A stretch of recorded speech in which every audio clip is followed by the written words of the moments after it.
ವೀಕ್ಷಕರೇ, ನಮ್ಮ ಚಳ್ಳಕೆರೆ ಟಿವಿಗೆ ಸ್ವಾಗತ. ಇಂದಿನ ಪ್ರಮುಖ ಸುದ್ದಿ.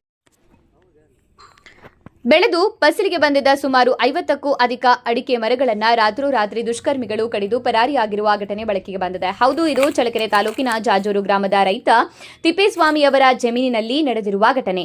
ವರ್ಷಗಳ ಕಾಲ ಕಷ್ಟಪಟ್ಟು ಬೆಳೆಸಿದ್ದ ಅಡಿಕೆ ಮರಗಳು ಫಸಲಿಗೆ ಬಂದಿದ್ದ ಸಂದರ್ಭದಲ್ಲಿ ಗುರುವಾರ ರಾತ್ರಿ ಕಿಡಿಗೇಡಿಗಳು ದುಷ್ಕೃತ್ಯ ಎಸಗಿ ಮರಗಳನ್ನು ಕಡಿದು ಹಾಕಿದ್ದಾರೆ. ಈ ದುಷ್ಕೃತ್ಯದಿಂದ ರೈತ ತಿಪ್ಪೇಸ್ವಾಮಿಯವರಿಗೆ ಭಾರಿ ಆರ್ಥಿಕ ನಷ್ಟ ಉಂಟಾಗಿದ್ದು, ಕೈಗೆ ಬಂದ ತುತ್ತು ಬಾಯಿಗೆ ಬರದಂತಾಗಿದೆ. ಅಡಿಕೆ ಬೆಳೆ ಮೇಲೆ ಬದುಕು ಕಟ್ಟಿಕೊಂಡಿದ್ದ ರೈತ ಇದೀಗ ಕಂಗಾಲಾಗಿದ್ದಾನೆ. ಗ್ರಾಮದಲ್ಲಿ ಇಂತಹ ಕೃತ್ಯಗಳು ಹೆಚ್ಚುತ್ತಿದ್ದು, ಕಿಡಿಗೇಡಿಗಳ ವಿರುದ್ಧ ಕಠಿಣ ಕ್ರಮ ಕೈಗೊಳ್ಳಬೇಕು ಎಂದು ರೈತರು ಹಾಗೂ ಗ್ರಾಮಸ್ಥರು ಆಗ್ರಹಿಸಿದ್ದಾರೆ.